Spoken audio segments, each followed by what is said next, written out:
This is what she came up with. Oh, yeah, yeah. We should have power by Friday and have their pipes back up. We're, The dump. by We're gonna Saturday. wait till it starts raining and gets muddy. Yeah, that's what we usually do. Actually, Becky and I are gonna sneak out to North Dakota for a couple of days. Well, is your birthday like Friday? Huh? Is your birthday like Friday? I don't know. I always remember it because it's 10-4. 10-4-52. Steve we've spent his birthdays together more times than that. It's usually I hot think- and beans down. I spent more birthdays with Nancy than I did with Becky. Do you want me to sign it? The value will go up. They're having a- always heard he likes his time. That's, It comes around lunchtime. yeah. Randy, my buddy.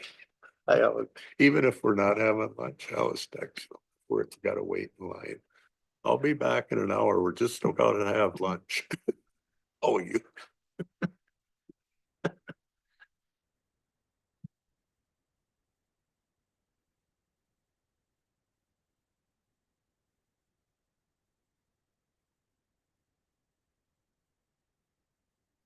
Thirty, I would not be done by now. I don't know.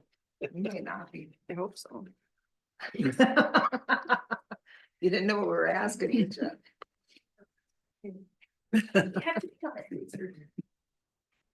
They Lions annual meeting. I had 1 o'clock and I said, I'm not sure if I can do that, but I messaged and said, What do you got? I'm seeing JTS financial. Myself in the fall of twenty Yeah. twenty-one, and it's Oh, really that- easy oh, that not is to secretary. run, especially when you haven't really got it fixed.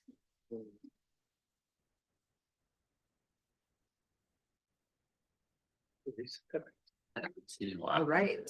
It is 1 o'clock. No.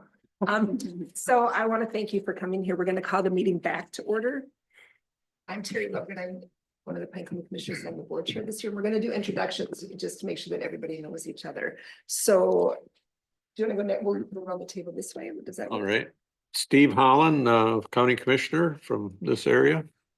Matt Ludwig, County Commissioner, District 5 up north.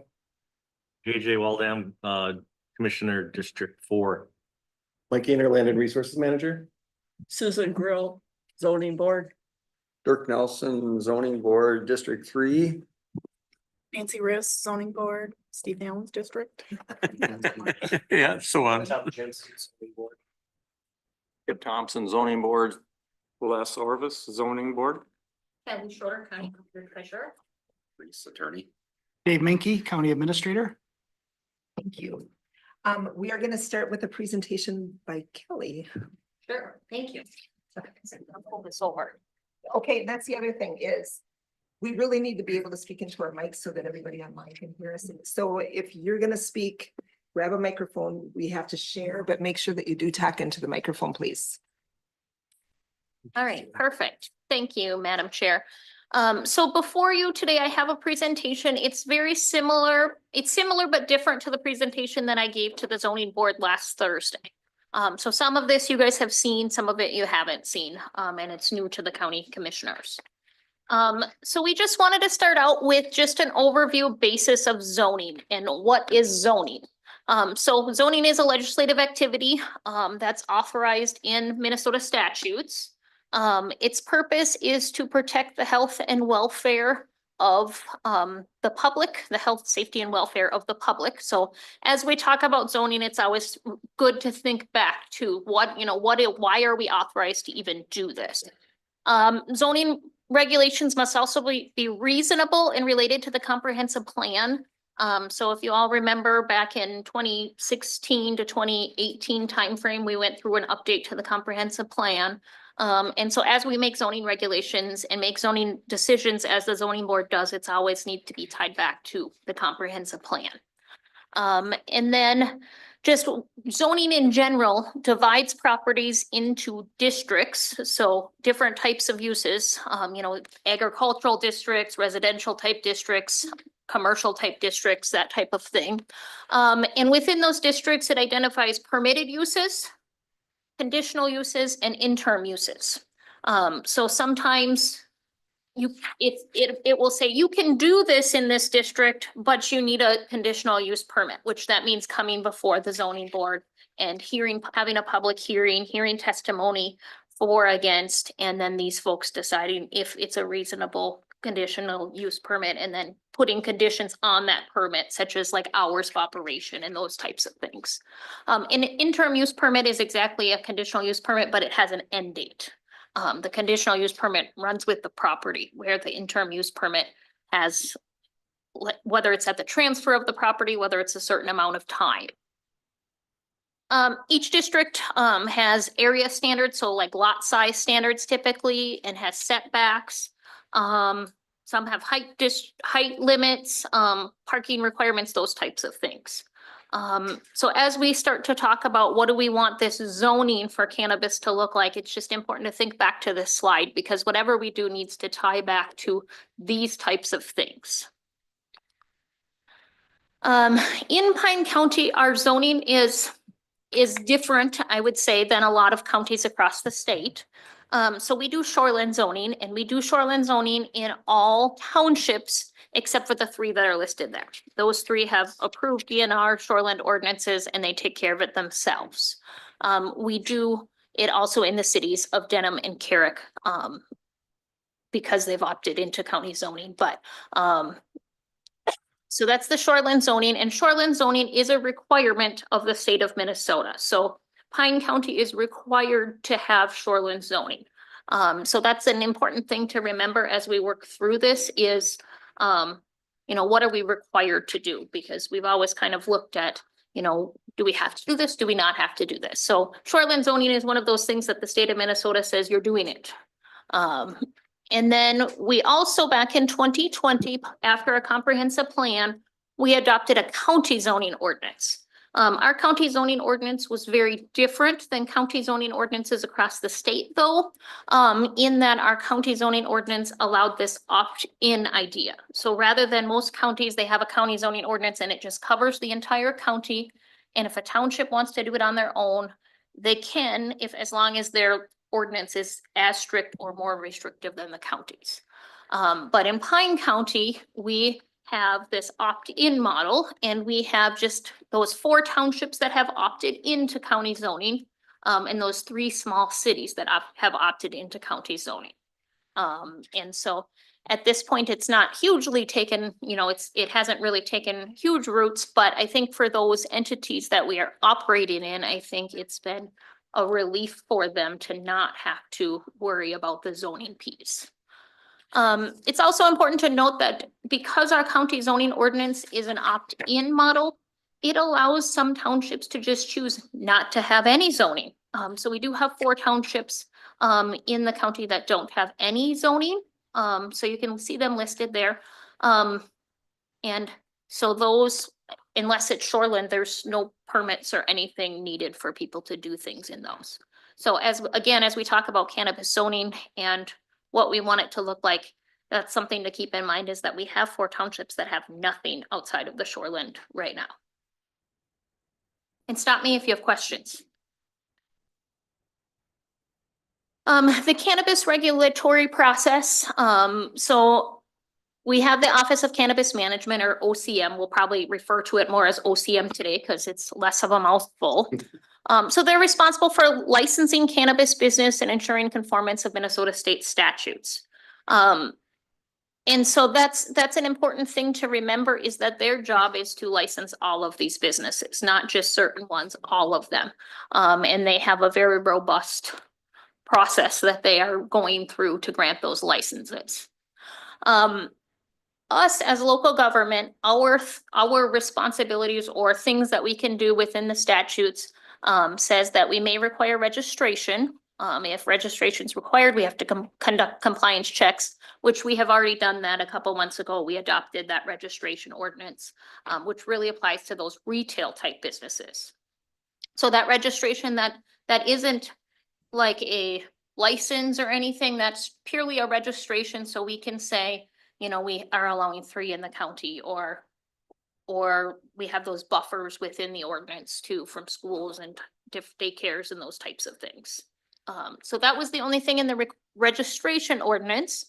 The second bullet point is why we're all here today, is that we may apply or adopt zoning ordinances with reasonable restrictions on time, place, and manner of operation. And such restrictions do not prohibit the establishment of operation of cannabis business. So it's important to remember that the things that it's telling us, the statute's saying, is we can't outright prohibit cannabis businesses. And our restrictions on them, if we're going to regulate them under zoning, need to be reasonable, and restrictions of time, place, and manner of operation. And so as we talk today, it's going to be important to keep those things in mind.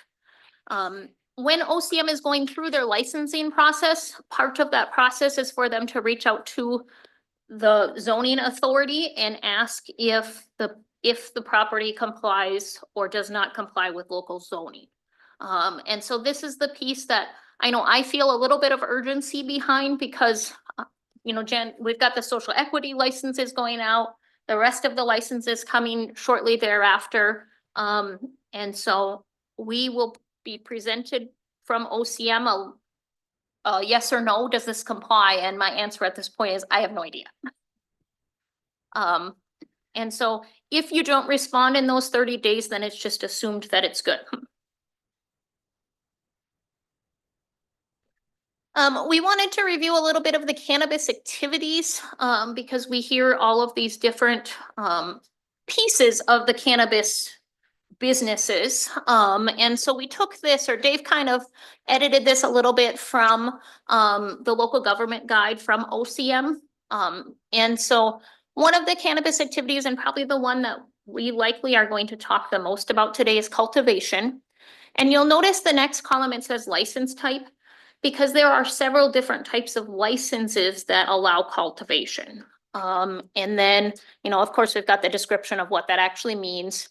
The OCM put together this county comparable district, so that would be, they're thinking of zoning districts by that column. So they're saying that indoor would be considered more of an industrial commercial production, and outdoor would be considered an agricultural production.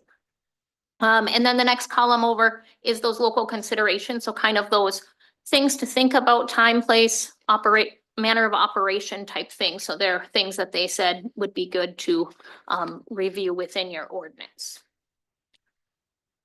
You have something, Matt? Okay. I do, Kelly.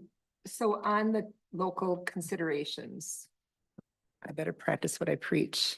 On the local considerations, it talks about waste and water, but isn't that part of their licensing from the state? If the state gives a license, isn't that part of, I'm seeing a head shaking, yes, that's part of their application, and it has to be handled that way. Right. Okay, thank you. And same with security. I mean, there is tons within the licensing about security, way more than I think we would have ever thought. Great. So that's something to consider as we think about this, is a lot of these topics are covered in the licensing process already. Cannabis manufacturing, processing, extraction. So again, you can see those list of license types that could have that type of activity going on. So when you see that, at first you just think, oh, the manufacturers, but then you have all these other types of businesses, licensed businesses that could also have manufacturing. So description kind of explains what that is.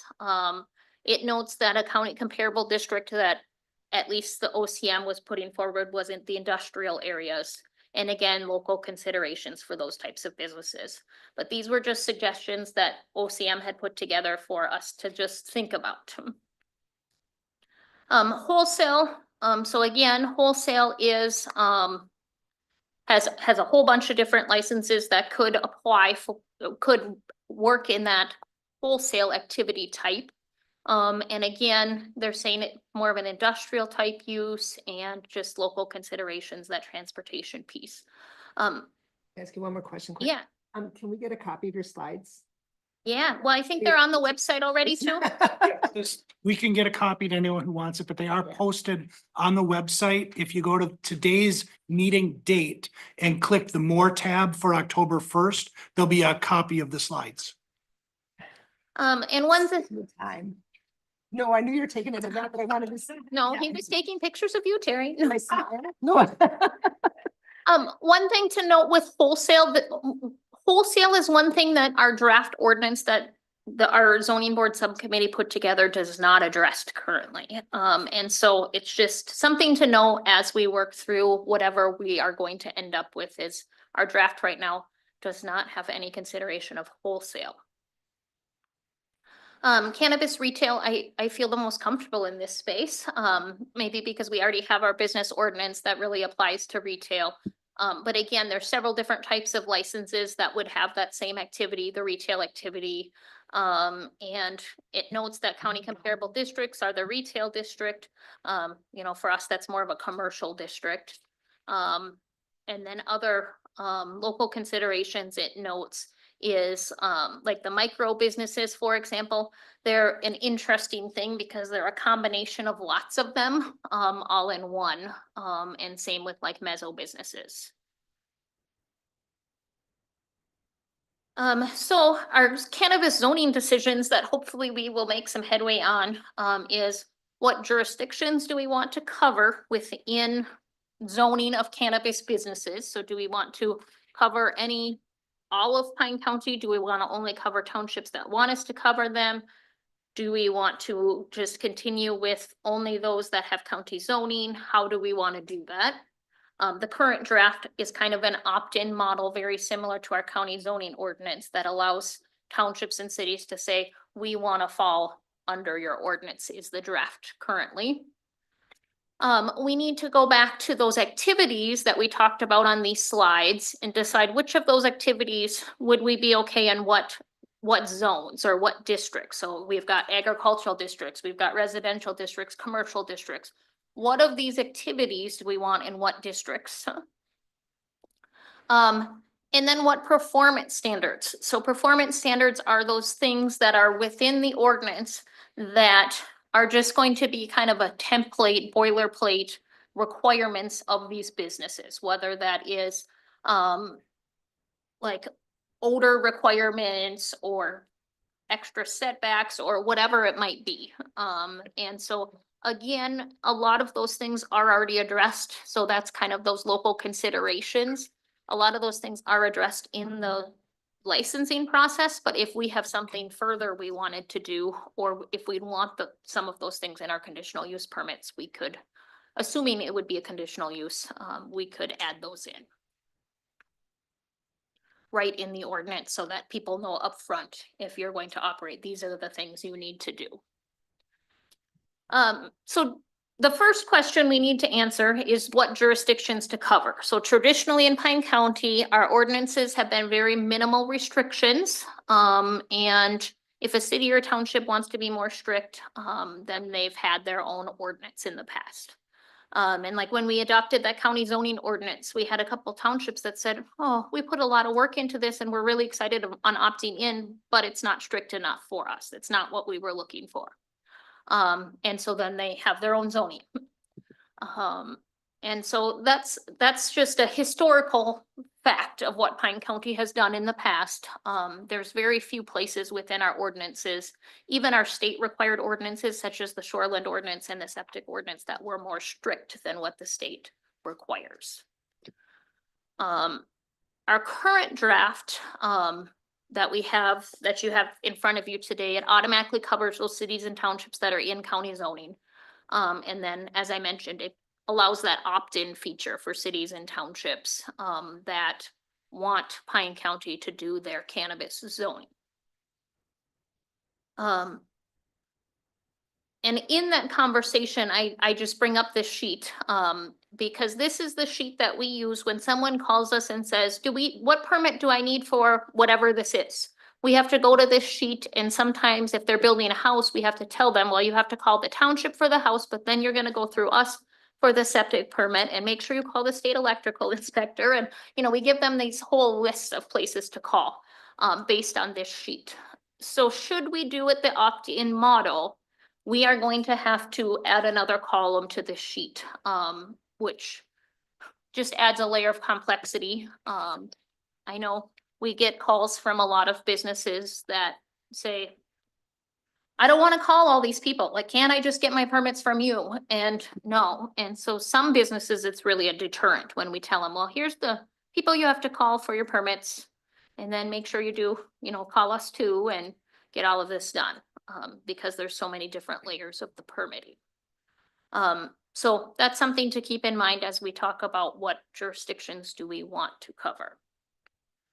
So I think that's the end of my jurisdictions to cover. I don't know if you guys want to have conversation on that piece, or if you want me to just go through my whole presentation.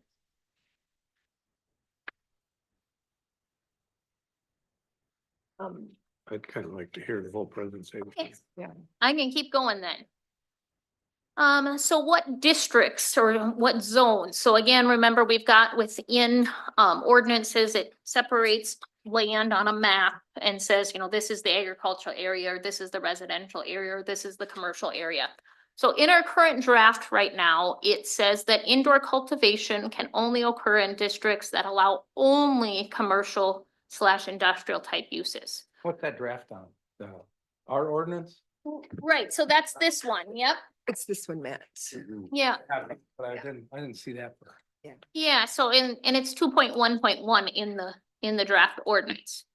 So I think the language there is important to note. It says only commercial and industrial type districts. So we have a lot of zoning districts, for example, that still allow gravel pits, which is an industrial type use in the agricultural area. So and the thought was that we want to steer them, just because there's industrial type use in the residential or agricultural area doesn't mean that that's where a cannabis business should go. It's only in those areas that are commercial or industrial only, so you're not next to a house and things. Do we have So any townships in our county? Sorry. Do we have any districts in our township or any townships in our county that have jurisdiction that's only industrial, commercial, or is that mostly in city areas? I don't know, because I don't have all of their zoning maps. Okay. But I can tell you, like, from the county zoning, really those commercial industrial places that are zoned that way are only in the cities. So but that's the indoor cultivation piece. Steve? So where does farming in the whole continuum of farming, where does it stop being a farm and become an industrial complex? Man, if we all had that answer, I think we'd go home. Because I read through this thing and it's like, I'm really confused and because I look around the township I live in and I realize they have their own zoning, but it seems like, there's a cheese place, there's a welding shop, there's a car repair shop, there's you name it. It's spread in amongst, it's on the farm or next to a farm, or it used to be a farm. And I don't know. And does a farm used to milk 80 cows and now they want to milk 1,000 cows? Is that still a farm or is that an industrial complex? I don't know.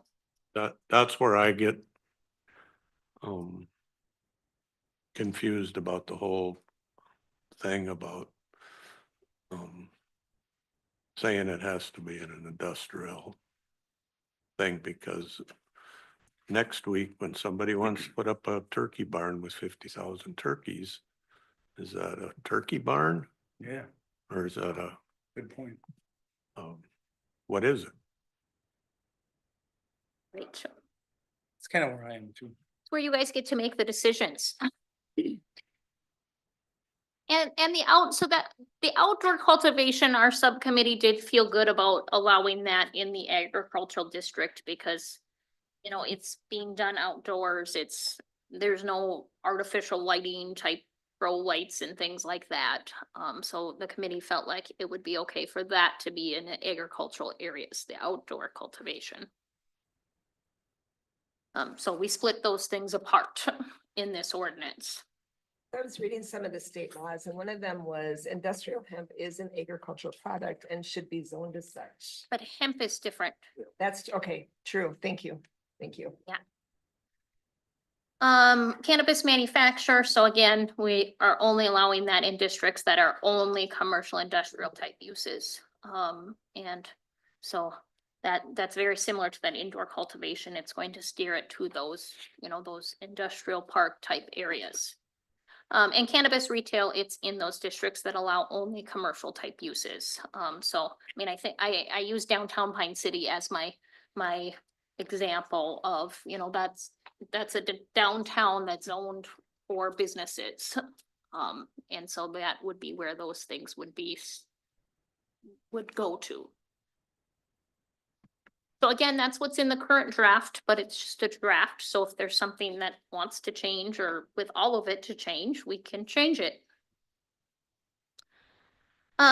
And then comes the performance standards. And so I note that where they are in the ordinance, the draft ordinance, they started 2.2.1. But we've got items A through J, which are performance standards that the subcommittee came up with that they would like to be just a requirement of the permit from the outset. So there's odor standards. One requirement that they had wanted was connected to municipal water and sewer, and I have a little star by that because Reese has concerns on if that's a reasonable restriction. And so that's why there's a star by that one is, you know, the subcommittee had asked for that, but I know Reese wasn't super comfortable with that, but yeah, it's a draft. Notes that vents to the outdoors need to be on the rooftops, just try to direct all of that up rather than over to houses.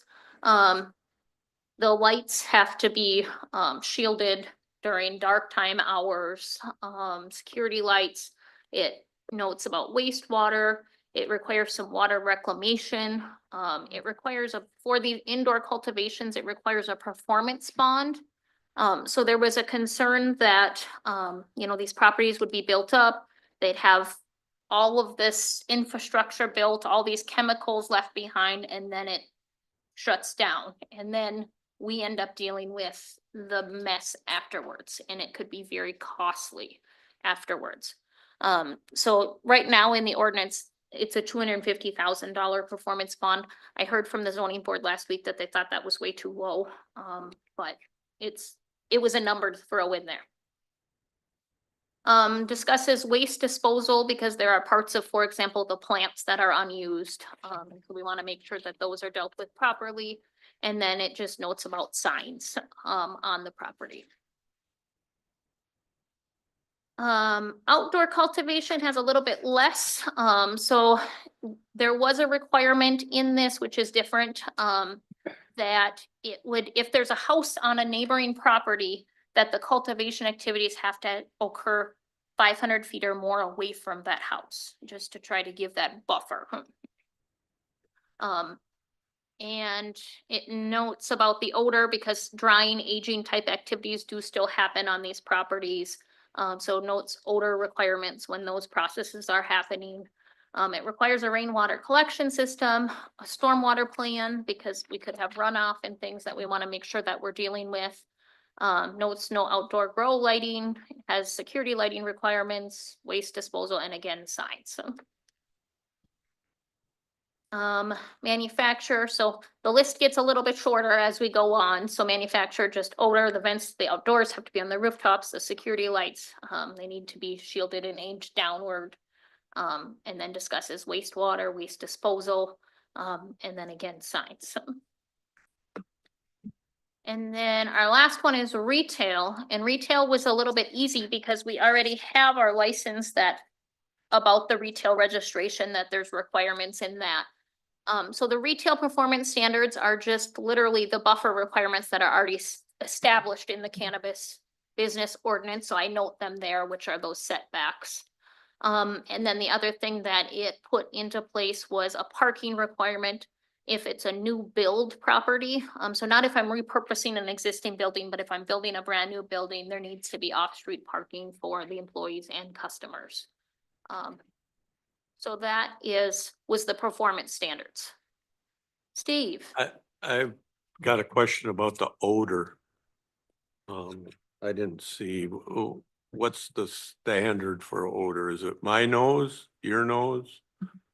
Well, and that was a discussion we had of, do we have odor meters? What do what do we have here? So the language the committee had come up with was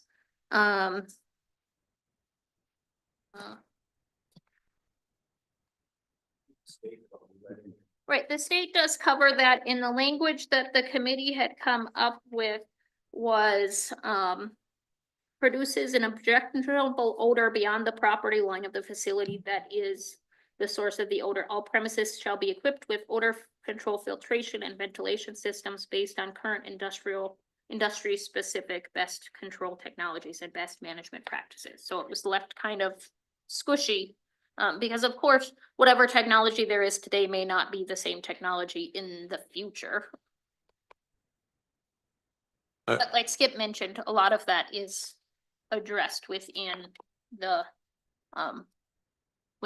licensing process as well. But I think it should be noted that that whole draft that we did was before the state came out with their rules. So when Kelly gets done, we'll talk about all that. I'll let her get that. All right, I'm done. No. Okay, so we have our decisions that I'm hopeful that we can make today are, our options or our decisions are really, we could do nothing. We already have our registration ordinance in place, so jurisdictions do have the option of delegating their registration to us. And those that are opted into county zoning, they're covered under existing zoning. Option 2 would be to amend the county zoning ordinance to actually specifically address cannabis type uses, consider them interim use permit, and then we could have performance standards that we see fit. And that would only be the county zoning ordinance. So if jurisdictions wanted the cannabis zoning from the county, they would have to opt into the whole county zoning ordinance, not just the cannabis piece. Where the third option would be that we adopt a specific zoning ordinance for cannabis, which is really kind of this, which, what's in it can obviously change. And that could either assume all cannabis zoning, just say we're gonna do it county-wide, or it could allow an opt-in process of, if townships want us to do it or not. All right, that's really it. So I'm gonna leave that decision slide up there though. on this, how would this work for zoning?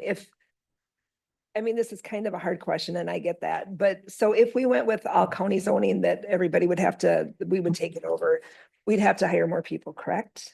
I would think so. If we did the opt-in, how hard is that for you guys to do that when you're only doing a certain part of their zoning versus doing? Yeah, How do we and keep it consistent? right. And within the opt-in option as drafted in the ordinance, there's this joint powers agreement that's noted. And so it would go through, these are the county's responsibilities, these are the town or city's responsibilities to try to make that clear of who's doing what. Okay. Do we have any idea how many townships may want to opt in? No, I've heard from a few. I would just say that all the ones that I know we've talked to have been wanted to go with the county. So is it that they want to go with the county or they want to be consistent with the county? I talked to the city of Hinckley and I guess I'm not real sure if they wanted that. Oh, opt in okay. Or if they wanted to be consistent with the, Interesting. I've just talked with townships. I haven't talked with anyone from the city. So yeah. yes, the townships I've talked to all just want to like push this over to the county. Madam Chair, if I could ask a question, do you have a sense for why they want to do that? Are they wanting the county to have extremely tight regulation or some other level of regulation, or they just don't want to have to open the book and figure out what this means for them? My sense is that they find this whole issue, you know, new and overwhelming. And they don't want to have to deal with it directly. That's fair. It's kind of how we feel. Matt or Oh, JJ? okay. Mhm. Matt or JJ, do either one of you guys have any questions? Right? Grab the mic. Did you do? Go ahead. No, go ahead. So let's just say everybody opts in. Do we have any kind of staff to handle that? I'm just going big scenario. We don't have that staff. My answer is no, but Hmm. because how many applications are actually gonna come in? I know. Um, I'm I just mean, playing that's the worst case question. scenario.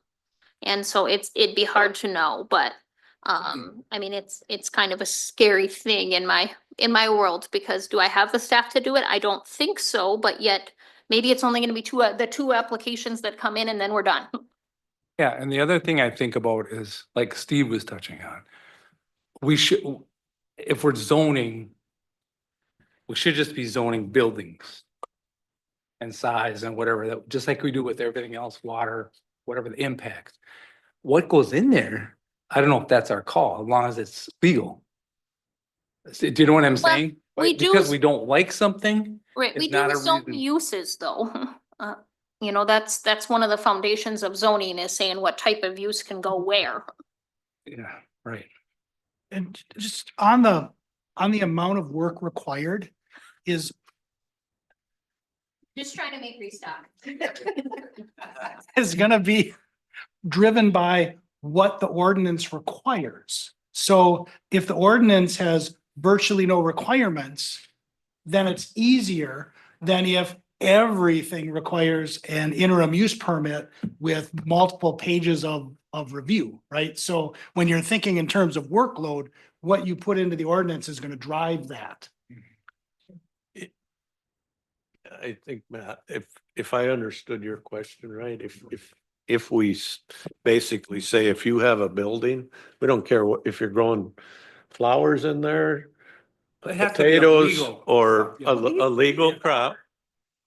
Yeah, you know, it'd be pretty easy for somebody to say, yeah, they've got a building, they're growing something in it. Right. Yeah, but I think you still have to comply with runoff, water, that kind of, the stuff we always deal with. Right. That's what zoning is. Right.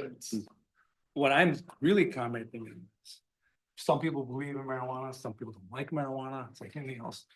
I don't know if you do zoning for moral or social issues like that. Zoning is for building, impact on land, and then the other thing is our comp plan. Our comp plan says we want Yes. to have business growth, Mhm. employment growth, and this and that. So we don't want to contradict. That's where I was gonna So, go. so, you know, let's say if I was a guy coming to build this, I would say, hey, your comp plan says you want a business. And the farmer down the road just built a pole shed that's way bigger than this, and this impact like this, and the water's running off the roof. All I'm gonna build is something this big. I'm just playing devil's advocate. We should be just zoning a building and impact. That's the job of zoning to me. Not anything else. Yeah, for Steve Holland, Commissioner Holland, what he had said, the EPA currently does not regulate odors. So they've been working with Vancouver, California. And they even, just what I've researched, they've tied it into the sales, production, manufacturing, cultivation in Canada. I see what, Matt's saying with the buildings, and what they do in a building is, I guess, in essence, your own business up to a point. Yeah. Okay, but there's things just like on water usage. you are limited to what you use water for in that building. And currently we do have laws on the books. It's 10,000 gallons a day, 1 million gallons a year. The research I've seen, one plant can take 5.5 gallons a day. So there's a math we'd have to work around. And also what's interesting in the area where Mr. Valvoda has brought up, the Mount Simon Aquifer prohibits the use of well water for anything but human consumption. And the definition of indoor growing doesn't fit into that from everything that's been researched. You can't use that water for the production of that. Just, I guess, other simple things, what you can hold in possession. I mean, you can have 2 pounds in a residence, but then I guess my question would be, when you're over that 2 pounds, it's clearly not a residence anymore. How do you transport it? Because you can only have 2 ounces in public. I know a little bit about transporting, I guess, other things on the highways. And then ultimately, indoor cultivation must be connected to a municipal water and sewer system. So that really limits, again, back to tie to what you said, do what you want in a building if it meets law, but that building, from what I see, 2.2.1B clearly states it's got to be connected to, That's all zoning is. yeah, yeah. So is the water use. So as long as you have that. So that's just a few things I've seen so But- far. JJ, that really makes me nervous to say that this company has to be connected. A company that's gonna grow cannabis has to be connected to a municipal water and sewer system. I guess that's what's in here though. I just read it earlier. That's what Yeah. they have in the draft. I realize that, but that's what makes me nervous because I don't think that fits under the reasonableness of the law, because if I'm producing hogs, and I got 5,000 hogs in a confinement building, I don't have to have that connected to You have to have a pond or something. but I don't have to have it connected to a municipal water system. And if we start going down that road, agriculture as we know it will be absolutely gone. I want to say, some of the research that I've done too is that you really can't grow marijuana with the city water because there's chloride and other chemicals in there. And that's not, it doesn't produce a crop. And so then we're being so restricted that we're stopping the crops from actually being able to produce the way that they're intended to, which would open us up for litigation. And that's not where we want to go is, we need to do it the way that the state's setting it up to, where we can't be so regulatory that we're going to stop businesses from coming here.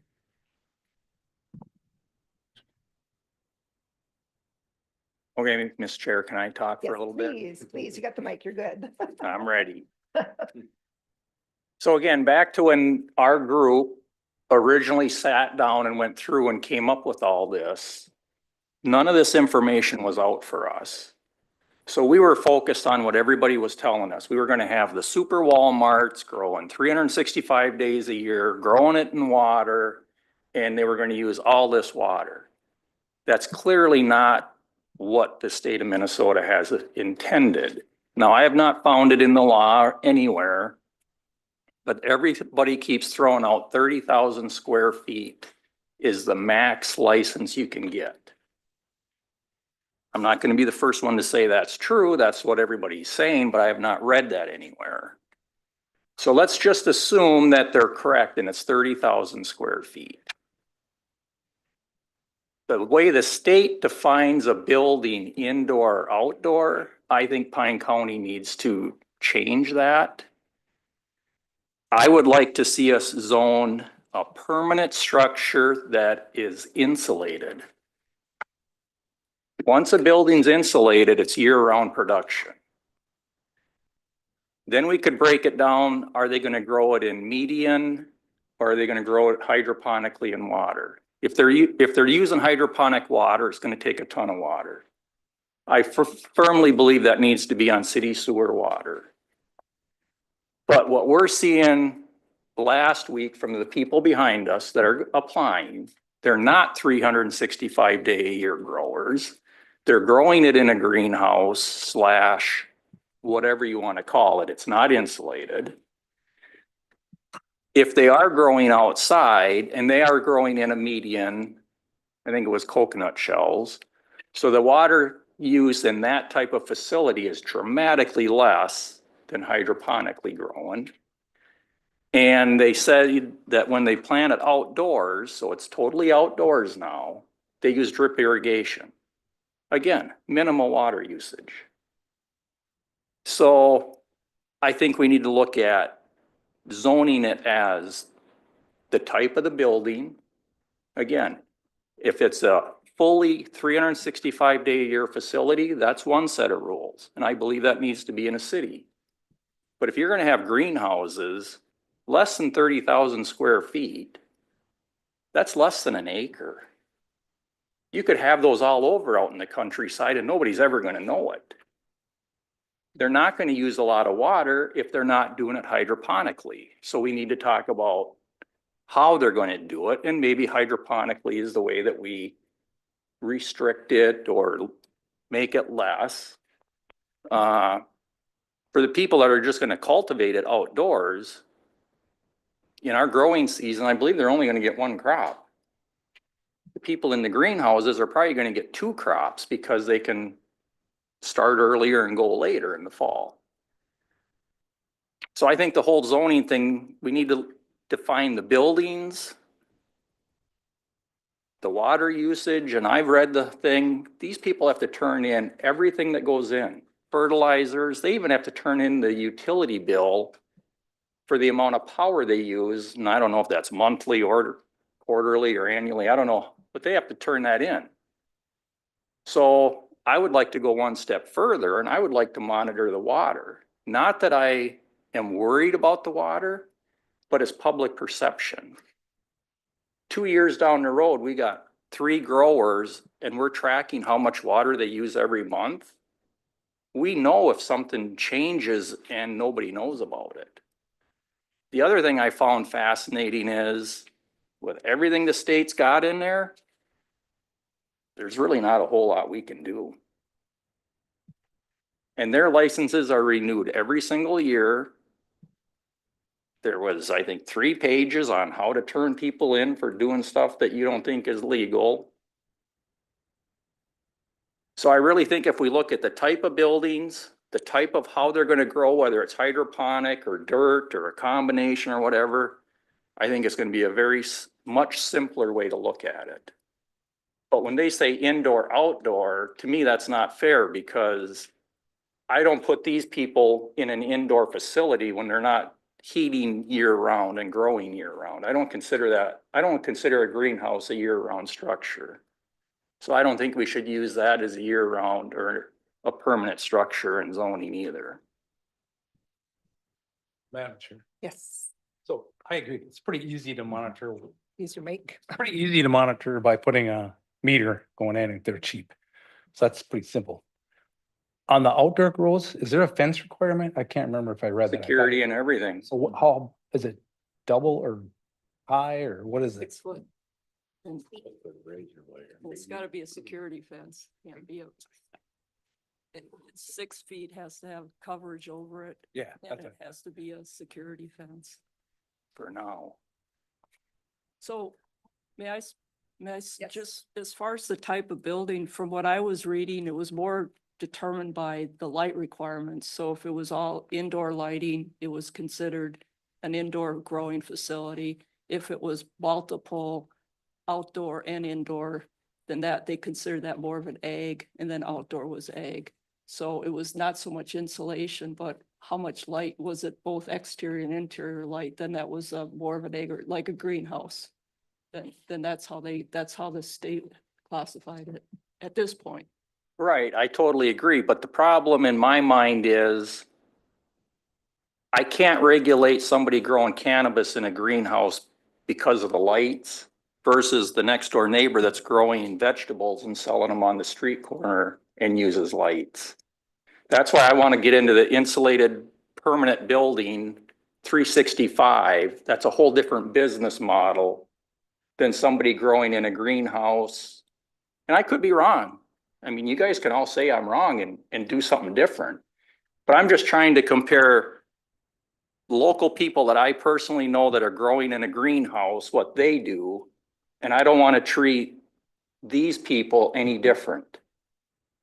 Because I can't get the personal of the, whether I like one product or not, I got to do the same for both.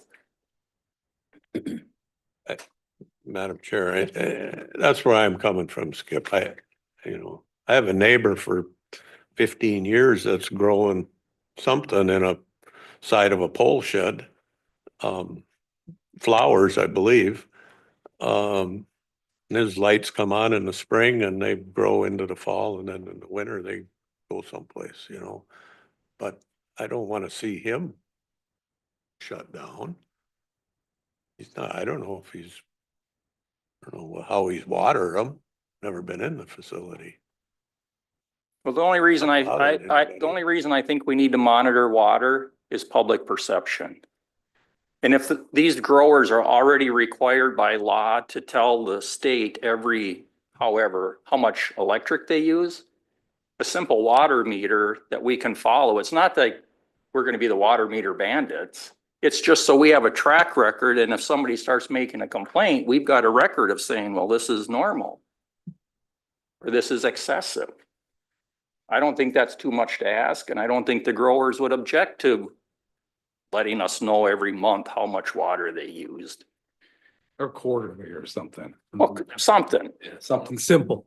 Go ahead, JJ. Yeah, and in past practice, there has been a few cases, and Skip, maybe you remember them, when there has been more than, it was presumed somebody was dewatering, moving more than 10,000 gallons a day, or the million gallons a year, in dewatering for city projects and dewatering for digging ponds and such.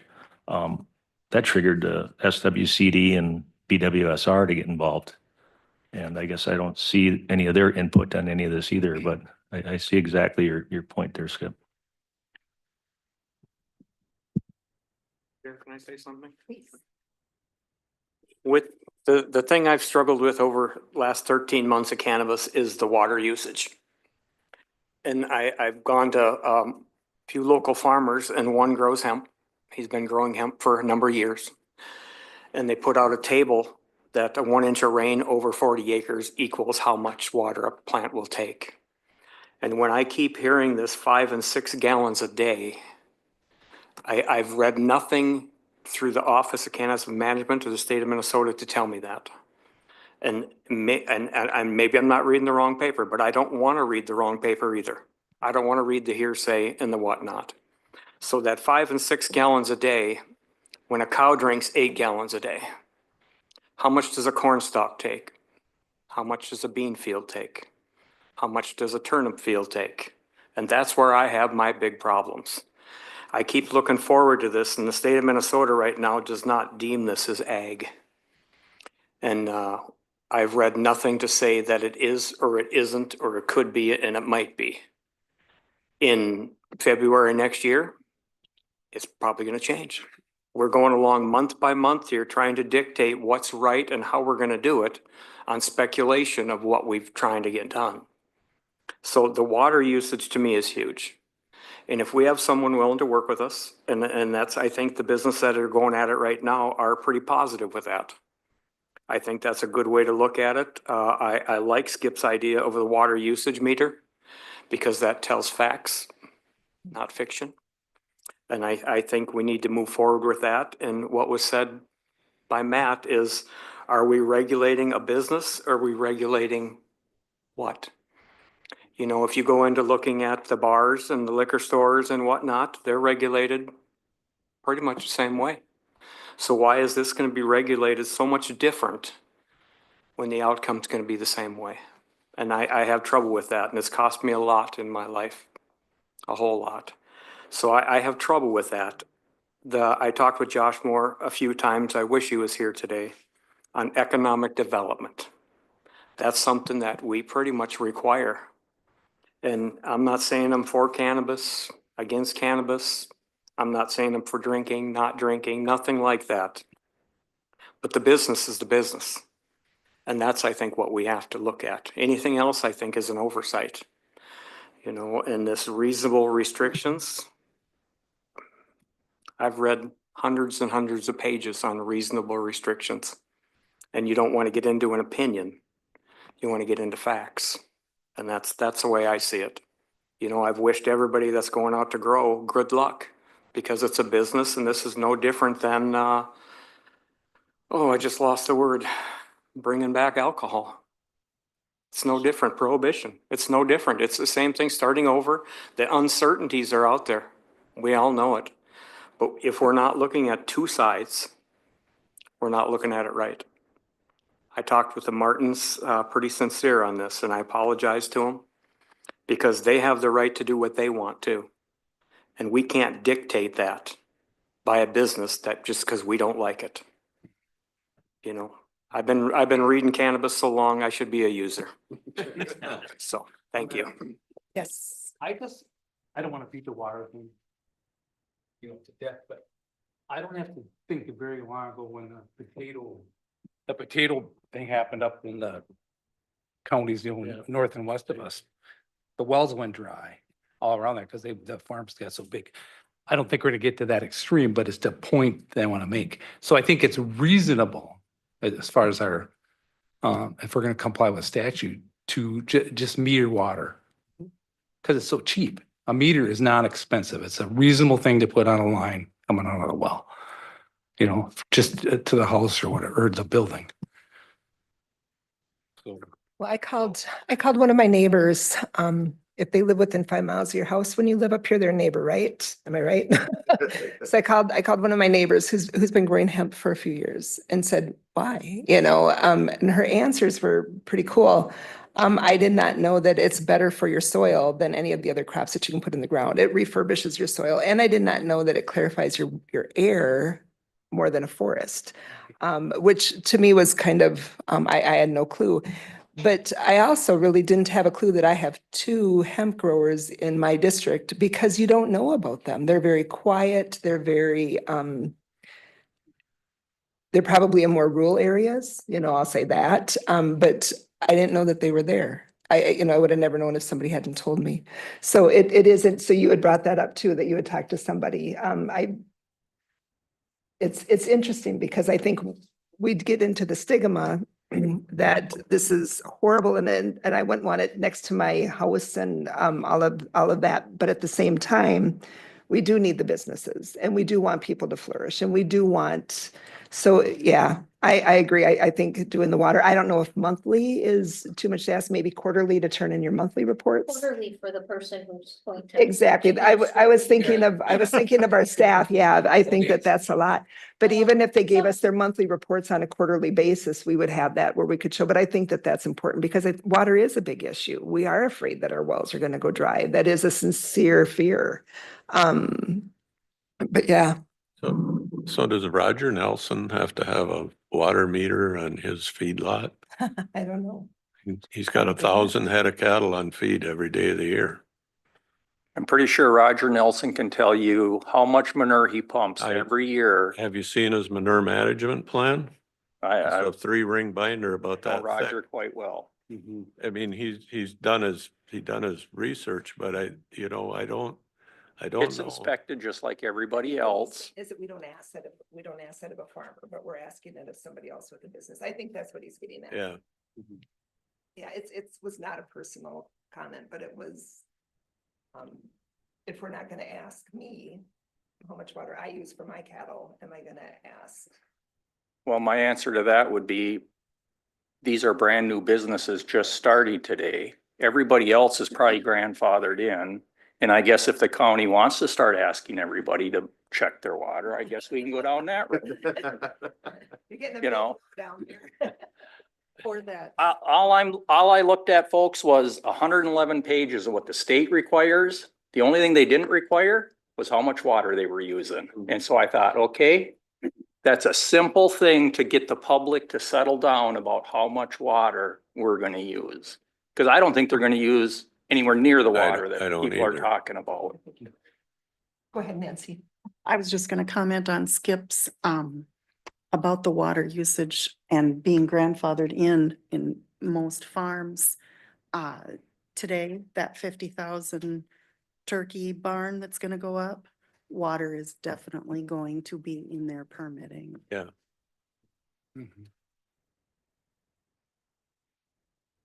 Nick, can I ask a question then? Is that different? Because that, would that still be slated with ag versus industrial?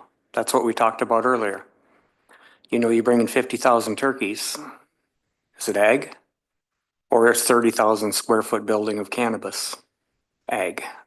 And that's that line that I've been fighting for so long because there's no clear definition. Reese won't tell me. Clear as mud. Yeah, clear as mud. Thank you.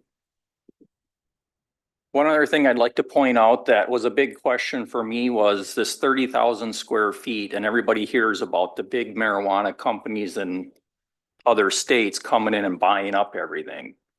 It's right in the rules that it's only one license per individual or entity and they cannot be combined. So I mean, that keeps it on the small mom and pop local level. It's not allowing the big corporate marijuana companies to come in and put huge facilities up yet. And this is all subject to change, but as of now, you know, people are worried about the big outfits. They're not worried about an acre. I truly believe most people don't care about an acre when you get out in rural Pine County.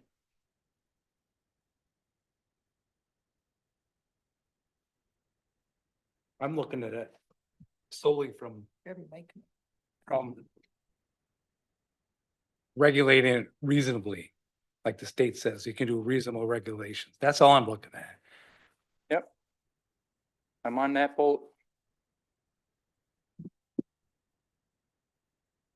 It might be something, Chair, that maybe it needs to be discussed with a cannabis grower. If city water and sewer is to be made the rule, can they grow off of city water and sewer then?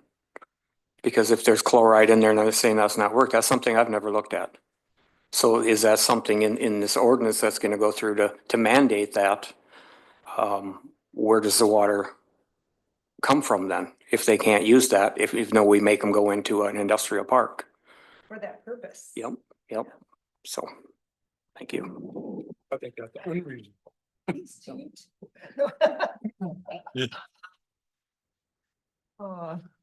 You've been quiet. Do you have any? Dirk, anything? Sue?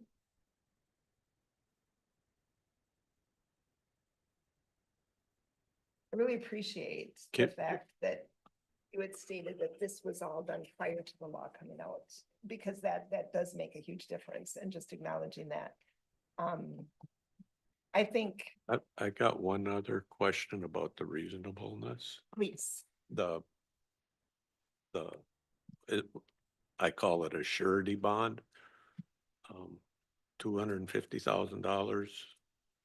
Is that what I've heard, read? That's what's in there right now. but they had talked on Thursday that it maybe should be higher. But is that reasonable? Well, again, that was before we realized they were growing them in greenhouses. That would, again, was back to a permanent 365-day a year building. Does a greenhouse need a surety bond? I personally am not worried about the greenhouses anymore.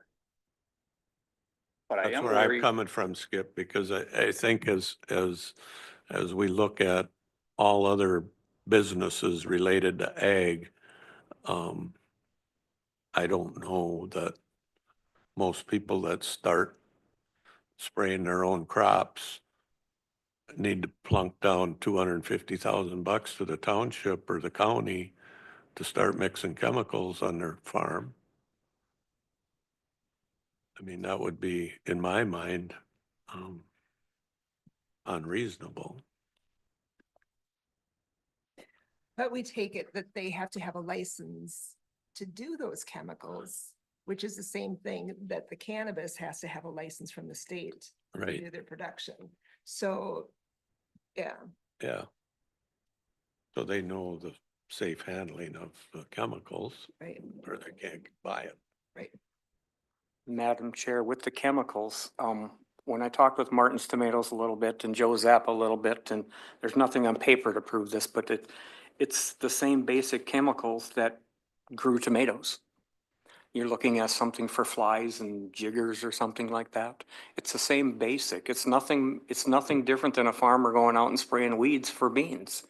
It's a small type of thing. It's not, this isn't a grower that's just gonna come in and spray pesticides and do that. It's not like that. They're regulated to what they use. And with the water reclamation system, the pesticides are no different than a normal ag person go out there growing beans.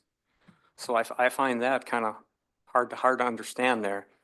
The $250,000, I understand that. Sorry. But we don't have any definitions of what it might cost. You know, if a cannabis hemp plant was to fail, I would imagine they would sell their crop and then walk away. And then we have dead plants, which you can go spread on a field through a spreader system and all that. And the rest of the cleanup is, to me, is unsure. You know, do they have a barrel of chemicals? What do they have? So that, and that's why when Steve said that, I kind of understand that. What are we looking at and why and what type of building? I think that's the big thing. I think of some of our blight issues that we've had, a place in Rock Creek where they let people bring their asbestos in bags and throw it in their shed, and multiple millions of tires thrown on their property. You know, those have been some of our really huge expense blight issues that we've had to deal with. I don't think there's really been any that have been because of a farm. Well, I know a few farms. Yeah. Madam Chair. Yes, thank you. So instead of looking at an actual bond, perhaps it may be looked at that part of the licensing would show annually proof of liability insurance, which would include chemical reclamation. We on our farm carry $500,000, which is considered minimal for spray mishaps or spillage or whatever. That may be, I'm sure they're going to carry some kind of insurance regardless. Just showing proof of that annually might be an idea. Good idea, Nancy.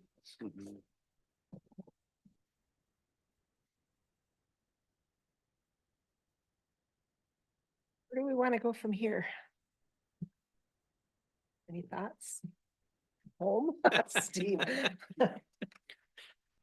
We should do public input because you guys have all been sitting there so patiently giving the peace sign. No, come on up.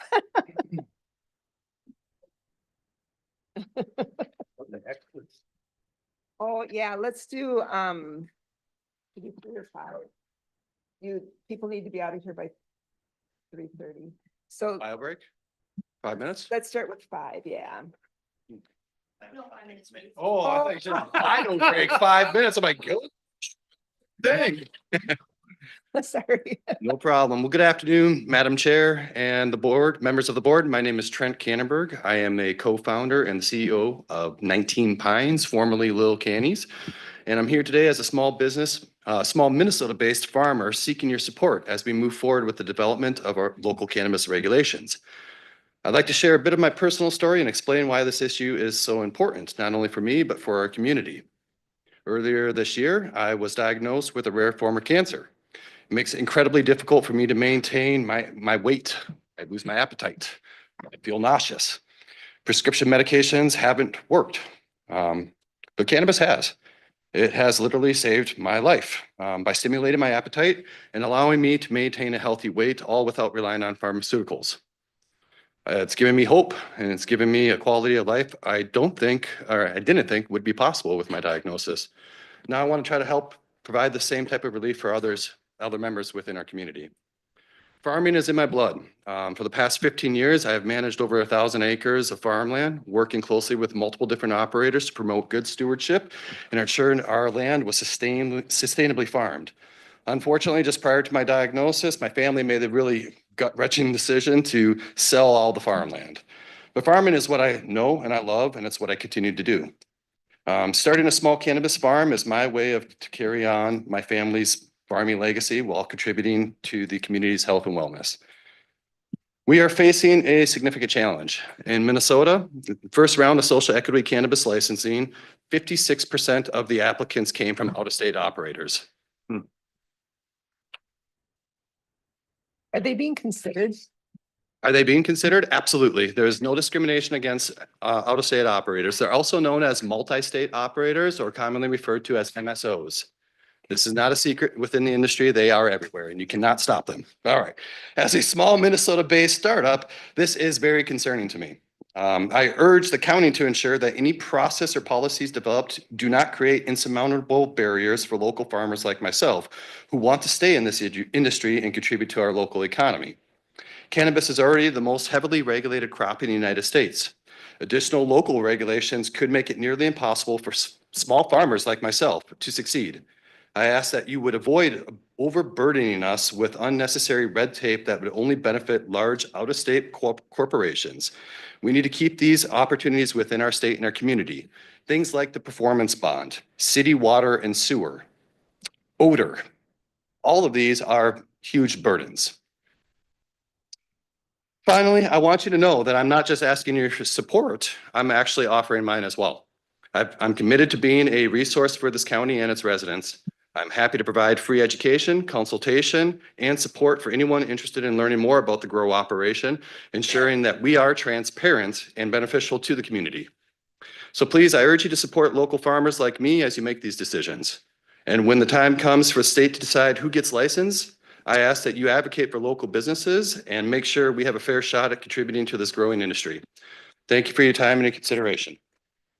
I'd like to add that that package that we got, that David emailed to all of us was, Trent had written that. And so that's him being transparent. I just wanted to add that. So when I know that we got it late, we didn't have a chance to read it before today's meeting, but this is the gentleman that wrote that. Did you guys get a copy of that? Mhm. Okay, good, good. Come on. We get two turns that we're together. So did you just change your name since Thursday? Yeah. Good evening, Madam Chair and members of the board. My name is Mariah Cannonberg. I'm the co-founder and chief operating officer of 19 Pines, formerly Little Cannies. This is my husband, Trent, and awesome business partner. Before I kind of get into my spiel here, I just wanted to make a couple of comments about some of the things that I heard during your discussion today that were just a little bit concerning to me. So I heard a little bit of language about, this is an assumption, but let's pretend that it's not. And then a discussion ensued. So I just want to kind of call that out. And then also I heard some comments about making decisions about zoning in an effort to manage public perception. And I would like to remind you all that it's not the government's responsibility to make decisions to manage public perception, rather to make decisions about zoning. At 19 Pines, we focus on cultivating, processing, and retailing premium quality craft cannabis. So we're one of those operators that you've been talking about today. We have a small shop that we want to outfit and grow in year round. And we're happy to provide you with the details of what that would take. I think I have that in electronic format as well. And so at 19 Pines, we take a community-centered approach by providing education on cannabis, including how to consume responsibly. We believe that informed consumers make safe decisions, and we want to be a resource not just for our customers, but for the county and its residents as well. We really see this as a partnership with you all. A little about me. I bring over 20 years of experience in operations, agile product management, and delivery in the government space. I've led cross-functional teams on multi-million-dollar federal programs ranging from $3 million to $250 million, and have worked across government, healthcare, and finance sectors to solve tough problems like these. During my time with the Minnesota Department of Public Safety, I have developed compliance frameworks that were later adopted by other state agencies, so very similar to what you're all going through. And I have the knowledge and expertise necessary to ensure that 19 Pines not only meets, but exceeds regulatory standards. My background in working with law enforcement, both at the Department of Public Safety and at the City of Savage, also gives me a unique understanding of public safety concerns surrounding cannabis. This allows us to anticipate and address those concerns in a proactive manner. We want to be transparent about our operations and a trusted partner for the county, setting a precedent for how both, well, all licensing, as a matter of fact, and how all businesses run in Pine County. I'm also very excited to be working with my husband and business partner, Trent, who brings valuable agriculture expertise. His knowledge of sustainable farming practices and building relationships with the local farming community is critical to our mission. Together, we aim to be a model of how small businesses in this industry can thrive while benefiting the community as well.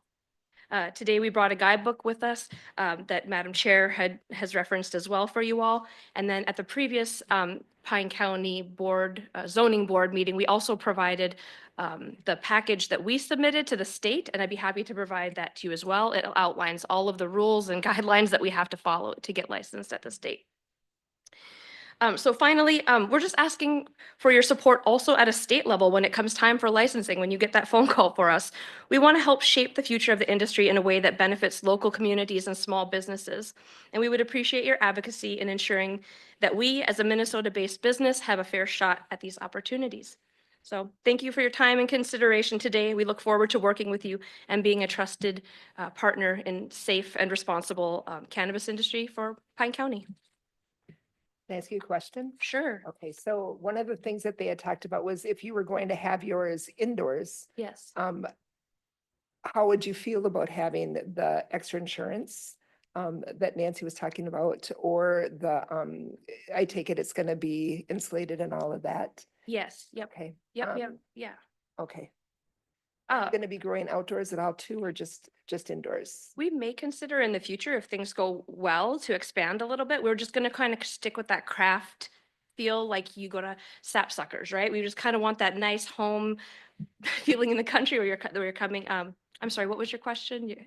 I don't remember. No, I get caught in the dream of what I'm trying to do. No, I get what you're saying. So it was, how would you feel about if we required that insurance? So just. That seems reasonable to me. Yeah. The bond would seem seems overwhelming. You are going to be insured anyways, correctly? Yes, yeah, exactly. Yeah. Yeah, and the water use thing, I mean, having a meter would be fine, but I think I'd like you to research a little bit more if you are concerned about water, about what really goes, how much water really goes into there, and I heard some numbers that didn't seem quite right, but Yeah. we wouldn't be opposed to having a meter. That would be fine, but we also kind of want to be treated the same as other farmers as well, so. Mhm. Thank you. Yeah, thank you for your time.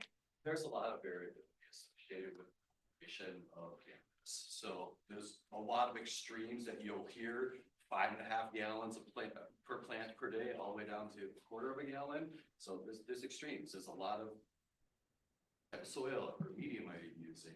How big of a pot or canister is it in? Things like that. Yeah, nobody can hear you outside of this room. Sorry. All right. Good afternoon, everybody. My name is Joe Zapp. I'm the CEO of Herba.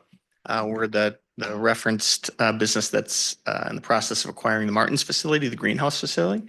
Let me just say that it was incredibly attractive as a facility because it's been growing tomatoes for 28 years in the exact same fashion that we plan to grow cannabis. So when we talk about things like grandfathered in and not having concerns about local zoning, that was one of the reasons why it was so attractive. They're using the water there. They have lights that go into the evening hours. Those are all things we plan on doing. Now we're going to have more efficient lights. We're going to use LEDs versus what they currently have, which also have less ambient light. So we're actually improving the facility. You talked about water. Happy to monitor it. Any good business is going to monitor all their inputs anyways. We want to know how much water we're using. We want to use less. That's just good business. Insurance. We're going to have insurance. You want proof of my insurance? Happy to send you a copy with my annual license. That's not a problem at all. These are the reasonable things. Great. You want to limit, 500 within a residence? That starts getting interesting now because you've just taken half of my 10 acres off the map by saying I can't grow within 500 feet of another residence. That's gonna be a problem. And I can't imagine any other farmer, hemp or otherwise, you have 4 licensed hemp growers. I looked that up currently before I came. I wonder what they'd say because it's the exact same product. It's the exact same species. It just has a lower concentration of THC in it. Point is, I'm looking for the exact same regulations that any other farmer has to use. I'm happy to meet the state requirements, which are much more rigorous. You talked about the fence, 6 feet with a cover so you can't see it. I'm putting up 11-foot electrified monitor 24/7 to make sure that's a very secure facility, not only for my community, for my own business, for my people, for my staff, for my family. This is a family business. My family's going to be working this. Again, passion. We're all pretty passionate about what we're investing in, what we're believing in. I'm retiring in 3 months from corporate America, 30 years, managing compliance and risk in, financial services and healthcare. I get risk, I get compliance. We're gonna do this well. We're not gonna be the shop down the street putting fentanyl in and killing people. This is a good thing. If you're gonna have legalized cannabis, have it well regulated, have it well licensed. We're here to be a partner, just like you folks. We're here to be a resource. My master grower is the lead researcher at the U of M. He's testified in front of the Senate. The Office of Cannabis Management is now calling him as they review applications to see if they're meeting certain requirements on things like managing their fertigation or their hydration plans, which all have to be in place. You mentioned the fact that we're using drip irrigation. We will use less water than what is currently being used at probably any other farm in the county. That would be my bet. But so we're happy to report on that. That's not a problem at all. Thank you for the time. We're happy to be a resource, and I appreciate you guys looking at this as thoughtfully as you are. Thank you.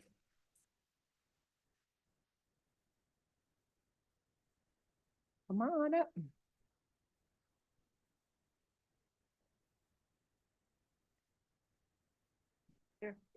Um, first of all, I want to say, I think what you guys did with the draft. Do you want to share who you are? Oh, Denise Weiss, Royalton Township. I think what you guys did with the draft is really good. I think that it looks at today and into the future. These businesses will open, they will close, they will be sold and transfer hands. And so what we need for rules needs to accommodate the changing atmosphere. I think that things will also change as rules come out and regulations change. I think a couple of the things that I thought were kind of highlighted. The Martin's Place is being sold as a hydroponic indoor 365-day-a-year facility. That's what they used for the tomatoes. So I think when it comes to that, if they choose that they want it to be open 365 days a year, they could. So those are things that you do have to look at. The building is capable of doing that. The lights will be stronger. They're also, from my understanding, talking to some of the growers, is they're probably going to be more of a pink tone. And there is things such as blackout curtains, and that's being in Canada, they're doing that with a lot of the lettuce fields too, is putting blackout curtains because the intense light can be very much a nuisance to neighbors. I think the location is going to be important on this because we don't want school buses to go past these locations and odor be a problem. That is, I think, on the county associations, there's a couple of pamphlets that came out that physically stated some of these issues that other states have had and the ordinances in which California, Colorado have put in place, because this is new. This is something that we have to look at outside our local community and what others have done. This product is still federally illegal. Minnesota decriminalized it. It's federally illegal. And so I think that has to be really, this isn't like pigs. It isn't like turkeys where it's a legal product. You can cross state lines with it. This is still federally illegal. And we are not in prohibition where the federal government deregulated it. This is still federally illegal. And the community, per our comprehensive plan, says you will protect residents from drugs. And this is still technically a drug on the Schedule I narcotics list. That is why if you have too much of it, you can be prosecuted and you can have sentences per judges. So I think how you guys have wrote this up and the different aspects that you've taken, I think number one, the security and the protection of its citizens, young and old, needs to be first and foremost over letting a product in that has not been approved by the federal government. Thank you. Is there anybody else that would like, come on up, Gary? I shouldn't say who you are. You have to say who you are. Sorry. No. Madam Chair and members of the various boards. My name is Gary Volvoda. I'm from Royalton Township, kind of ground zero. My issue, I talked with Mr. Waldham about, and we talked back and forth. I had to call my brother-in-law in Northwest Missouri, and he's got some turrets. And they're in the Nebraska OGALA aquifer. They meter it. Now we're talking corn and beans, a normal agricultural product, but they meter it and it can be reduced. They can shut them down or reduce the amount. So it's regulated. Water is regulated there. I don't know in Minnesota what the turrets are. Do they have to have a permit? Are they regulated? Are they metered? I don't know about Minnesota. I'm just telling you about there. I'm always a stickler for definitions in our things and that, and you have definitions in section 1. I think like Skip was bringing up that question that we have to go and put your definitions in that draft. I like 90% of your draft, but I think in your under definitions, since it's addressed in 2-2-1 and 2-2-2 indoor and outdoor, I think you have to define them so that we know what it is. My definition of a building is sides, roof, concrete, whether or not I know a garden shed in Pine City, you can build if it's on dirt, but if it's on concrete, you have to have a permit. It was anyway years ago, stuff like that. So have that definition of what is indoor and what is outdoor. I think that is important.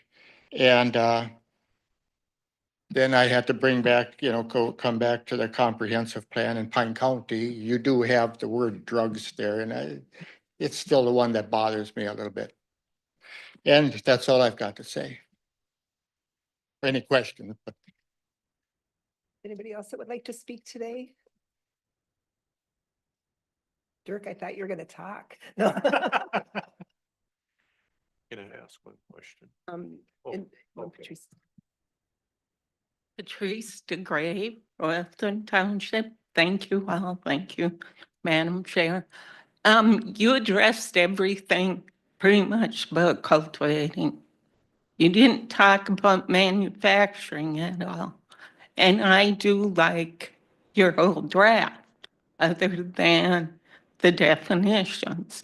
But when it comes to manufacturing, then, you should discuss that also. For Royalton Township, ours is a 4,000 square foot building for small business. So, we're rural agriculture residential, and we have no commercial industrial. And according to what I read in the OCM and the county books, this is considered industrial and not agricultural. But I do understand the difference between outside and the indoor. And it is, like she said, still an illegal product.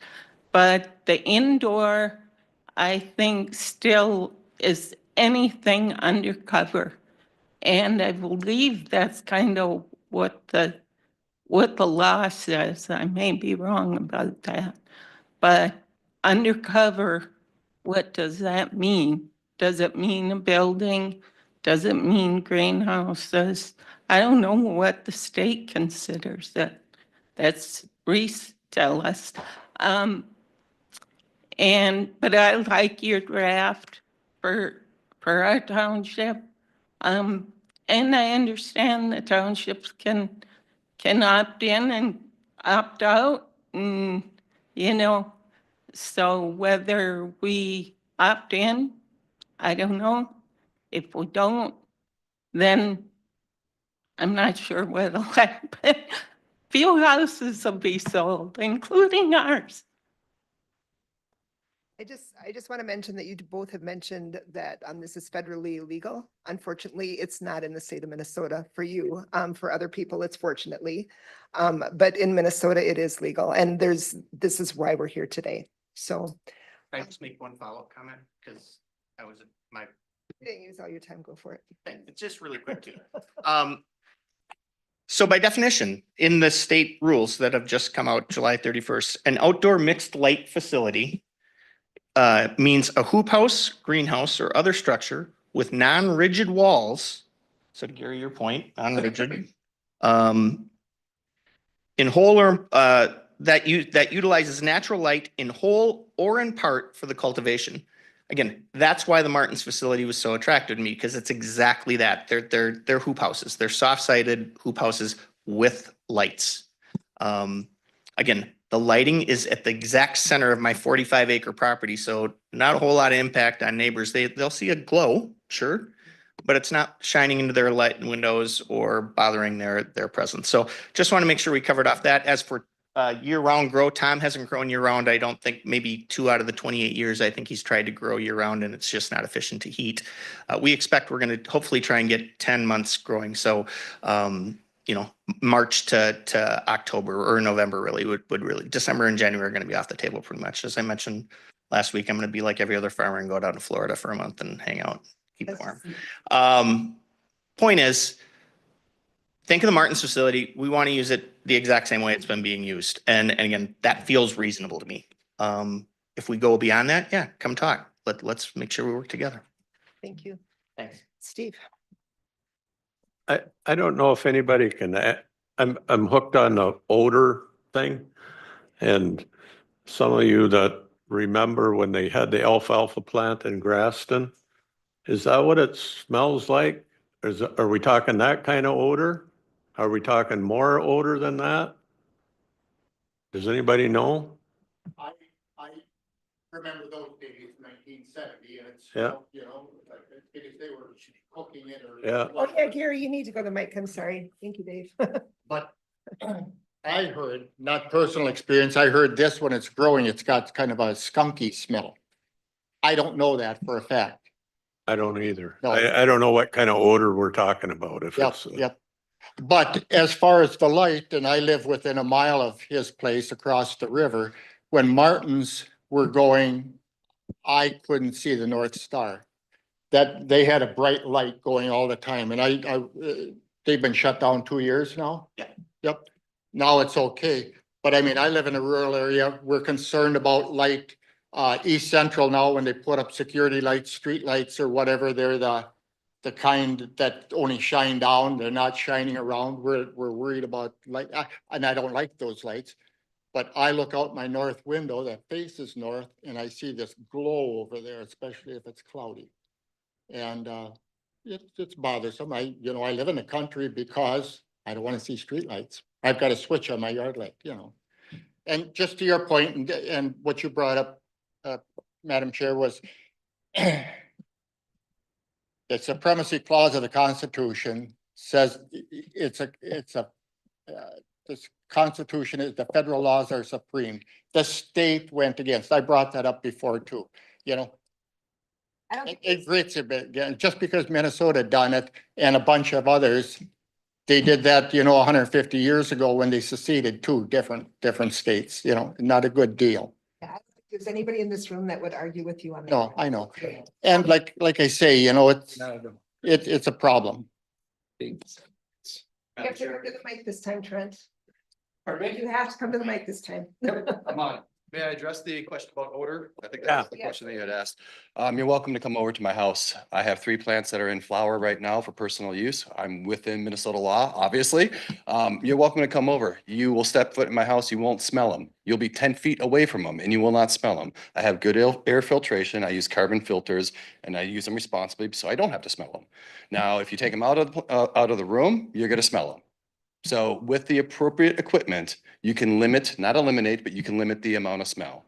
And our efforts as cannabis farmers to limit the smell is actually far greater than turkey farmers, chicken farmers, or pig farmers, which last I checked, they don't do anything to limit the smell. And I find those smells to be offensive. So I mean, again, I encourage you guys, as we take a look at zoning ordinances, think about things holistically. You guys clearly are. You're looking at different, you're comparing it to different crops, you're comparing it to different livestock. I think that's the right way to look at this because it is not that dissimilar. From an odor standpoint, yes, it smells. With appropriate equipment, you're not going to smell it. Thank you. Matt. That's standard Wilton. I know order was brought up at the last meeting, and so I went and did a little research. And statute 561.19. What it states is that, and I can go off a base a little here, back in the early 90s, they got rid of the metro phone long distance, and a lot of people started moving up the North Branch in different places. They found themselves next to a pig farm. A pig farm had been there forever, and they were complaining. So the way this law is set up, once you've started a business and you've been in business 2 years, you're exempt from the odor exemptions. But before that, you can be held accountable. I have a copy, I have a PDF at home too, I could send in if you guys would like to see that also. So they do differentiate, there's a difference between the two, a new startup or something that's pre-existing. So if I move next to a pig farm, shame on me. If I'm living at my house and the pig farm comes over to move in, well, maybe I have a ground to stand on then. Prevailing winds, I mean, there's a few different things that come into effect. Anyway. I'll take it. Okay, thank you. Madam Chair. I went and call it research, but I went to the cannabis factory. I won't say who, where, what, why. I smelled it, I touched it, I didn't taste it. I ran it in my fingers. I offered to bring it to the board. And what I got out of the smell was not a pungent odor at all. It was more of I combined it with a sweet smell of milkweed and what butterflies like. I didn't find the pungent. I didn't get any of that. So that's the smells I got by going there. And I keep hearing the odors of the skunk and whatnot. And I personally didn't get that when I was there. Actually, I know a lady that grows it and I asked her what it smells like and she said it's skunky. So, Okay. you know, so yeah, I don't know. Anybody else? A big clump of nettles. That's what it smells like. Now that smell. Just gonna follow up. I do know people who grow it and I do know that it smells skunky. And we're not talking about a few plants. We're talking thousands of plants. 7,000, 10,000 plants. So this is a lily can smell beautiful, but when you get 1,000 of them, it can be overpowering. And that is what we're kind of looking at. And I think the carbon scrubbers and the different things that you guys have talked about in the draft for odor, that is to also help the citizens who live in the community to also accept this product. And so like I said, I think the draft is good. I think you guys worked really hard on it. There is laws on water and regardless, we don't want to find ourselves out of water. That would be devastating in all areas. Light is another big thing that, they do make curtains for these kinds of greenhouses and covers. And they are required in other states. I think between now and the future, that would be really good for those that want to have more soft-sided facilities so that this helps limit nuisances and problems with the community. And yeah, like I said, odor changes depending on everybody's nose, their sensitivity. Hemp is about a 1% THC level. What we're going to be talking about with marijuana, when you grow it inside, they want to try and get to levels of 24 to 30% THC. And that does, from my understanding, change. Yeah, because it's stronger. The THC means it's a stronger product. It's going to give you a stronger high. And my understanding is the higher the THC, and most often is a stronger smell.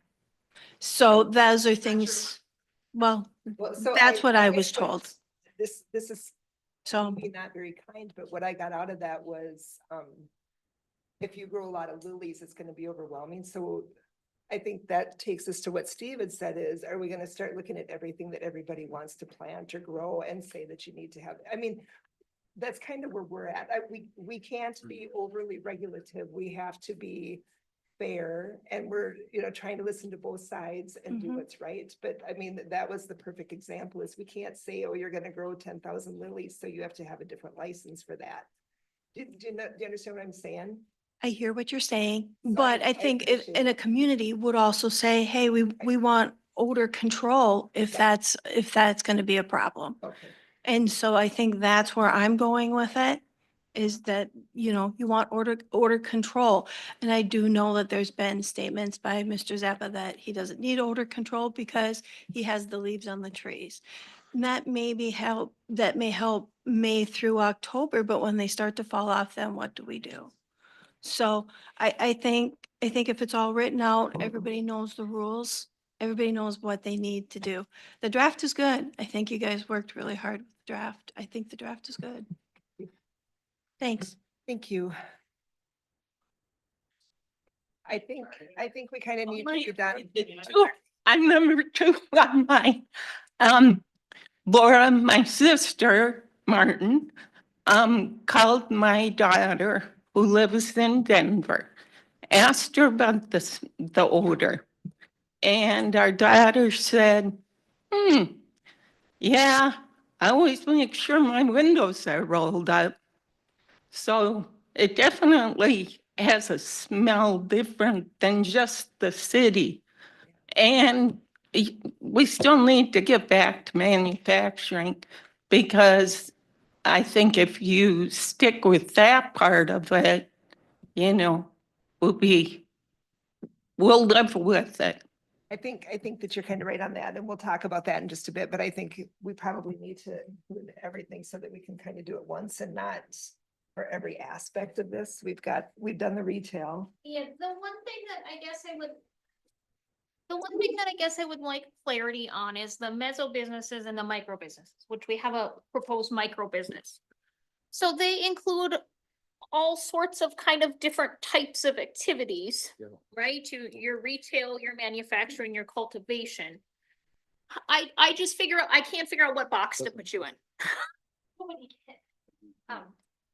You're right. Yes, the micro businesses and the meso, it allows you to grow and make your own product and also sell it as well. So All on the same property. yeah, on the same property, it's like a mom and pop shop, again, I keep going to sapsuckers, but how they create, they grow their own, they create their own product and then sell it on site. But yet you're limited to a much smaller canopy, right? Yes, yeah. There's limits on how much we can grow, definitely. Okay, thanks. I don't have a box to put you in yet.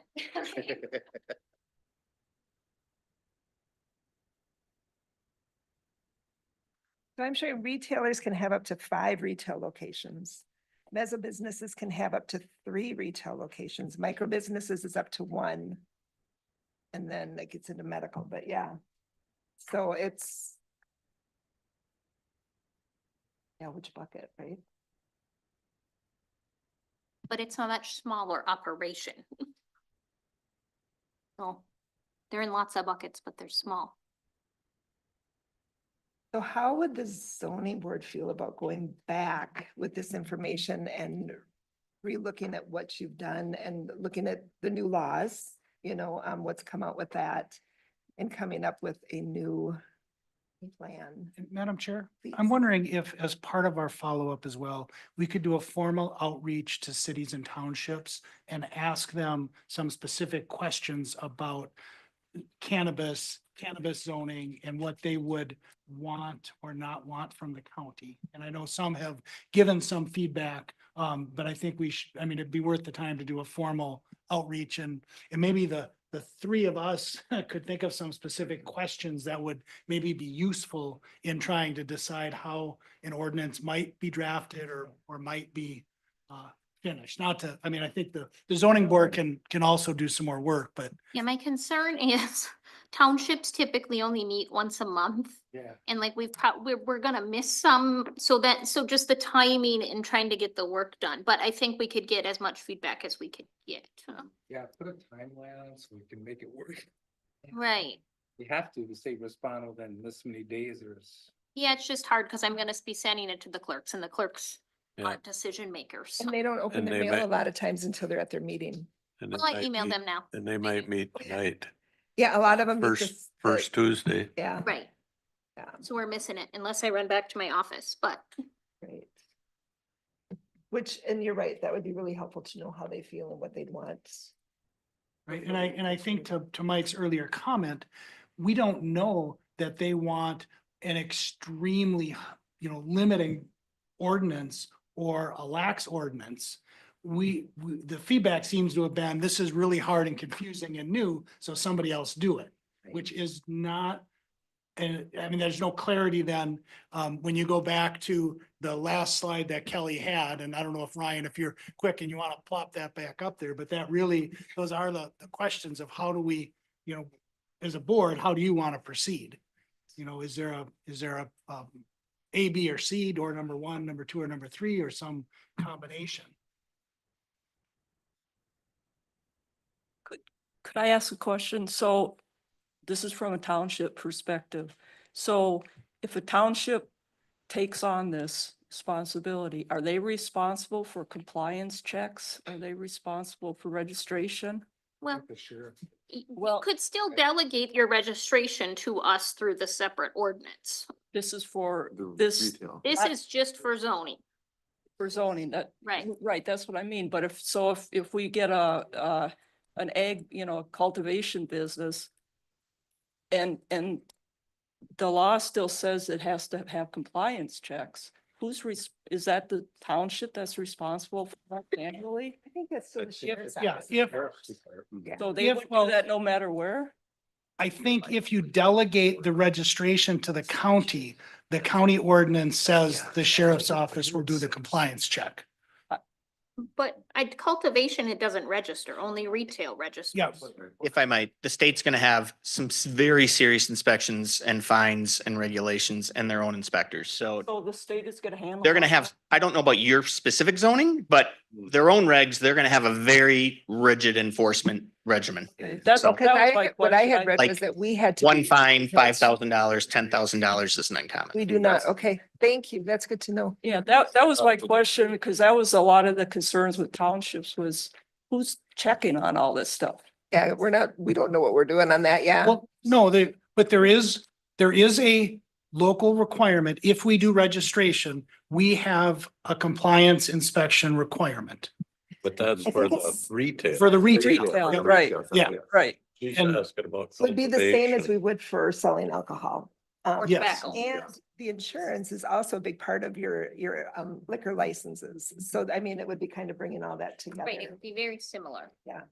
And so if you were a city or a township, I would not, I can't think of why you wouldn't want to opt in or delegate the registration. Because then you don't have to worry about the retail piece of it. Right, but And- I guess I would agree, it was the manufacturing, the cultivation, that, the same question. Good question. Wait. My thought is if my board's okay with the same three, we could do a small group meeting with 1 or 2 commissioners along with the rest of staff like we did last time to try to hammer this out with all the information we've gotten and then bring that back to both boards. Unless some of you want to serve on it. Do you want to do that before you hear from cities and townships, or do you want to wait until you hear from? You'd cities and rather do townships? that than stand in a scale house, wouldn't you? I guess personally, I'm not too worried about what the townships and cities are thinking. My attitude is they can either opt in and like it or they can go do it on their own. That's my attitude. Because we're not gonna please every township and we're not gonna please every city, and we do the best that we can in a big group. And it is what it is. The only, well, Madam Chair, the only thing, I kind of agree, Skip, but the only thing I worry about is if there's one township, I think Kelly's staff can handle it. If there's 17 townships, we might have an issue. If there's 33, we will have it. Yeah. Well, it goes, but it goes back to how many businesses are there going to be? We're not gonna have 100 businesses in the first 12 months. There's gonna be a wrap-up time. I view this ordinance just like the shoreland ordinance. Almost every township is in it except 2 or 3. And nobody's complaining about shoreland ordinance. This is just gonna be one more.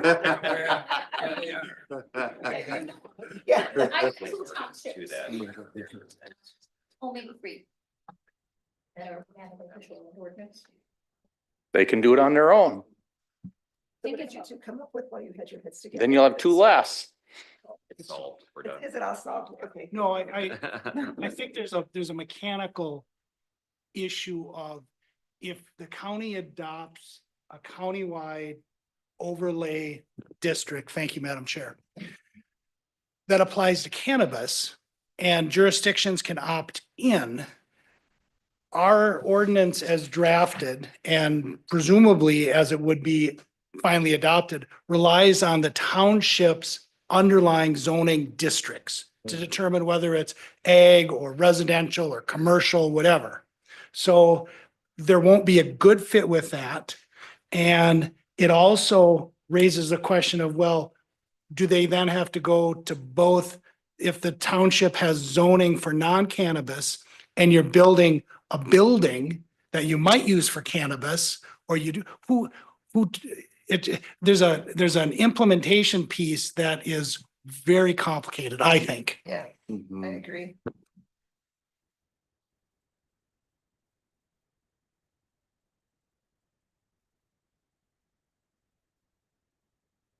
There you go. The county can do the whole thing and then the township can take Pine County out and put their township name in and they'll have it done.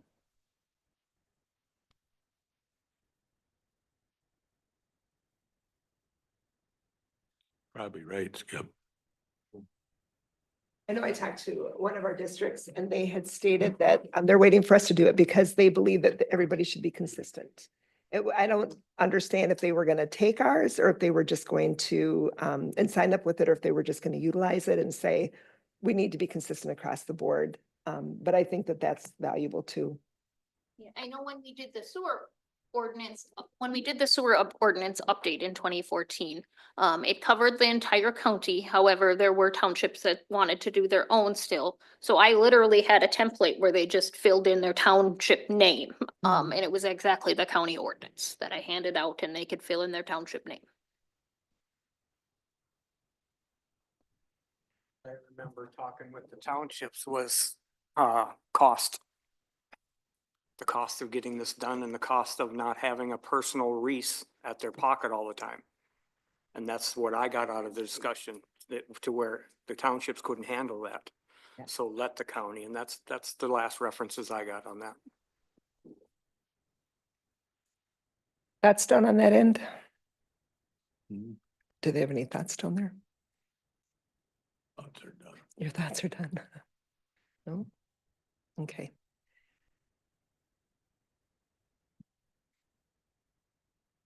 Let the committee do their work and we'll see where they come. When do we need to have a deadline for everything to land? Like, what's our drop dead date? October 1st. Yeah. Well, we have an ordinance, but the problem is assisting townships, right? Or however you want to look at it, but. There is no drop dead date, right? You can adopt or amend your zoning. Well, I know. Whatever you want. I get that. If you want something effective January 1st, you probably have to have a public hearing to amend the ordinance or adopt the ordinance on the first meeting in December at the latest. Mm-hmm.